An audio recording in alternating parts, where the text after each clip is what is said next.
Enero del 2004. Onel de Guzmán, un chaval de 23 años que estudiaba informática, entregó a sus profesores el tema que había elegido para su proyecto final de carrera.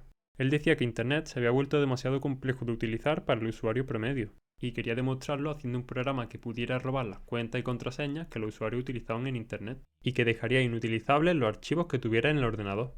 Él solo quería mostrar un problema de seguridad, su intención no era liberar el virus, pero en la universidad no le permitieron elegir este proyecto, alegando que ellos no formaban ladrones y que eso era ilegal. A él le sentó regular, así que igualmente decidió llevar a cabo este proyecto y probarlo en el mundo real.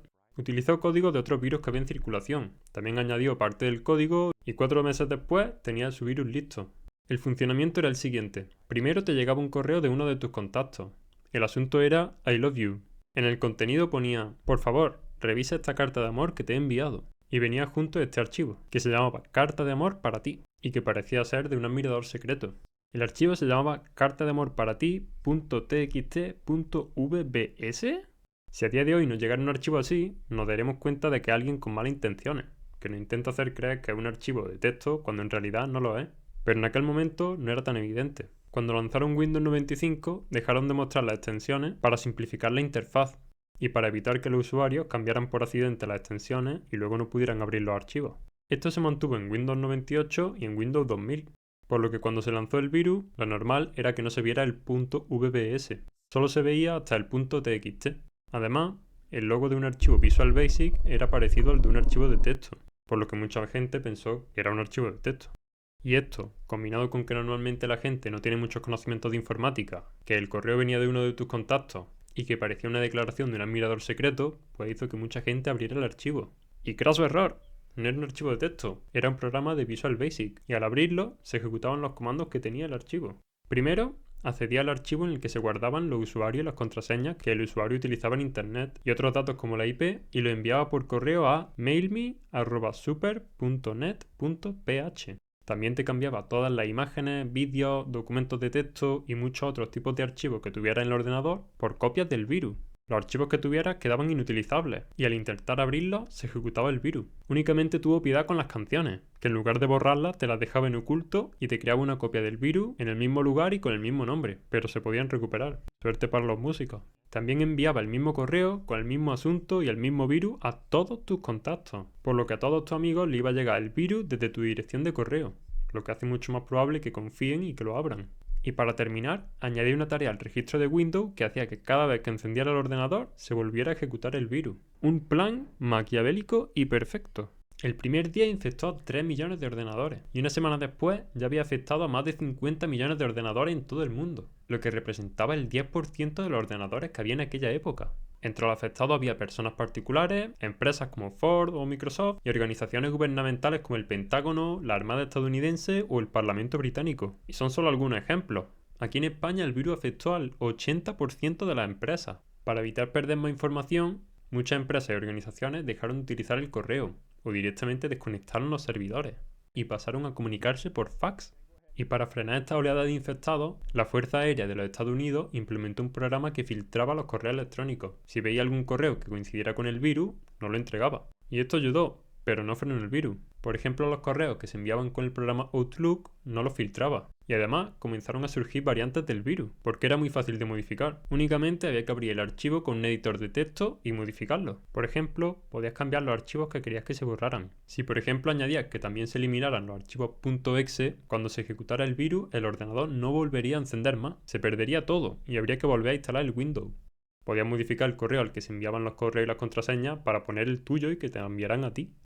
También podías modificar el asunto del correo y el mensaje. Circulaban variantes que se hacían pasar por una confirmación de pago con tarjeta, por un mensaje de un amigo, pero la mayoría decía ser la solución al propio virus, si es que eran unos cachondos. ¿Pero qué pasó con el que creó el virus? Pues cuando se puso en circulación, sus profesores avisaron a la policía de que el virus era justo como lo que había descrito Onel en su proyecto final. Además, un proveedor de internet averiguó dónde se había enviado por primera vez el virus y avisó a la policía de Filipinas.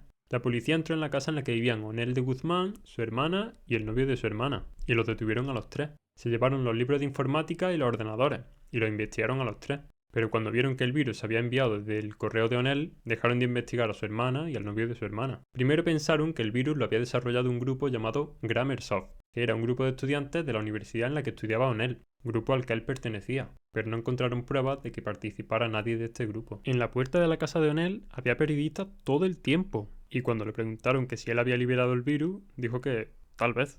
Lo acusaron de cometer varios delitos de fraude y sabotaje, y de hecho algunas de las grandes empresas que se vieron afectadas por el virus mandaron a sus abogados para denunciarle, pero de poco sirvió. En agosto de ese mismo año le declararon inocente de todos los cargos. El motivo es que en aquel momento la ley de Filipinas ni siquiera contemplaba los delitos informáticos, así que en realidad no había cometido ningún delito, y siguió libre, no entró en prisión. Justo después cambiaron las leyes de Filipinas para tener en cuenta los delitos informáticos, pero igualmente no se pudo juzgar a O'Neill con estas leyes, porque las sacaron después de que él pusiera en circulación el virus. Y tal vez estéis pensando que después de todo esto, se hiciera de oro vendiendo todos los datos que había conseguido con el virus, o que consiguiera un trabajo con un sueldazo relacionado con la seguridad informática. Pero no. Un año después de lanzar el virus, le ofrecieron dar una entrevista. Pidió algo de dinero a cambio, y le dijeron que no. Y él pidió que al menos le pagaran el taxi. Así de tieso estaba. En la entrevista contó que cuando estaba en la universidad, él era el alumno que sacaba mejores notas y que los profesores tenían ganas de ver cuál era su propuesta para el proyecto de final de carrera, pero que no le gustó su trabajo y se lo rechazaron alegando que iba en contra de la política de la facultad. Y todo porque utilizaba la palabra robar en lugar de acceder, que fue una simple cuestión de gramática y que fue injusto que le suspendieran. También contó que no tenía trabajo. Cuando ocurrió lo del virus, intentaron contactarle a empresas de todo el mundo, pero su madre le recomendó esperarse a que se resolviera su situación en los tribunales, y que ahora nadie le llamaba. Se había pasado su momento de fama y se habían olvidado de él. También contó que desde que tenía 10 años se obsesionó con la informática, que hubo épocas en las que pasaba entre 12 y 16 horas con el ordenador, que apenas dormía y que se gastaba todo su dinero en programas informáticos, y también que robaba las claves wifi a sus vecinos porque no tenía para pagarlo. Ese fue su inicio en el mundo del hacking. Y luego, cuando entró a la universidad, se unió a un grupo de informáticos llamado Grammarsoft, formado por él y otros 9 compañeros de la universidad. Se sacaban algo de dinero haciendo los trabajos de fin de grado a otros alumnos. También contó que todos los miembros de ese grupo tenían su propia copia del virus y que todos, excepto él, estaban trabajando en empresas de seguridad informática con buenos sueldos, porque él fue quien se llevó la culpa de todo lo que ocurrió. Ni siquiera terminó la carrera. Le quedaban 2 asignaturas, pero dejó la universidad porque estaba enfadado con sus profesores, porque alertaron a la policía de que el virus era muy parecido a lo que describió O'Neill en su proyecto de final de carrera. También contó que cuando lanzó el virus, se pasaba todo el día en su casa porque la gente le paraba por la calle, había periodistas rodeando su casa y le daban ataques de pánico cuando veía que el virus había infectado a la Reserva Federal o a empresas como Ford o Iberia, entre muchísimas otras, y pensaba que iba a terminar en prisión. Y él era adicto al ordenador. Cuando la policía se lo quitó, sintió el mono, como cuando a un yonki le quitan su droga. Pero en el momento de hacer la entrevista, él ya cuenta que llevaba una vida normal y que como no tenía trabajo, vivía en la casa del novio de su hermana, y su hermana le pagaba sus gastos cuando él salía. Le preguntaron que si tenía pensado volver a soltar algún otro virus, pero dijo que no.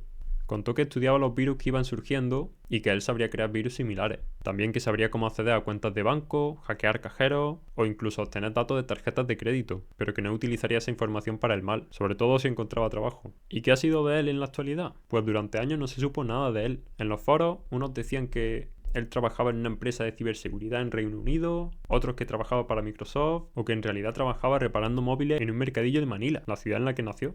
Y un periodista de la BBC decidió ponerse a investigar a ver qué había sido de él realmente. Y la opción que le pareció más fiable era la del mercadillo, así que se fue a buscarlo a Filipinas, al mercadillo que mencionó el chaval del foro. Estaba lleno de otros talleres de reparación de móviles, y parecía inviable encontrar a O'Neill, así que escribió el nombre de O'Neill de Guzmán y fue preguntando por las tiendas del mercadillo, hasta que un trabajador de un taller de reparaciones de móviles le dijo que lo conocía. Estuvo trabajando en ese taller, pero ya no trabajaba allí. Le contó que ahora trabaja de dependiente de una tienda en un centro comercial que estaba al otro lado de la ciudad. Y fue a esa tienda y allí lo encontró, trabajando de dependiente. En ese momento tenía 44 años y contó que inicialmente el virus conseguía las contraseñas y se las enviaba a él y se lo envió a algunas personas de Filipinas. El objetivo era conseguir contraseñas wifi porque él no tenía para pagarlo, pero cuando lo modificó para que se reenviara el virus a todos los contactos fue cuando se propagó a nivel mundial. No era su intención. De hecho, contó que se sorprendió de que llegara a Europa y Estados Unidos y que se arrepentía del daño que causó. Contó que le envió el virus a un señor de Singapur, se fue a tomar unas copas con unos amigos. Pim, pam, truco, truco. Y lo siguiente que supo del virus fue que su madre le dijo que la policía estaba cazando a un hacker en Manila. También contó que nunca volvió a la universidad, que el virus lo creó él solo y que ahora tenía un pequeño taller a medias con otra persona. Y bueno, chavales, hasta aquí la historia de este virus que causó estragos en su día. Y nada, nos vemos en el siguiente.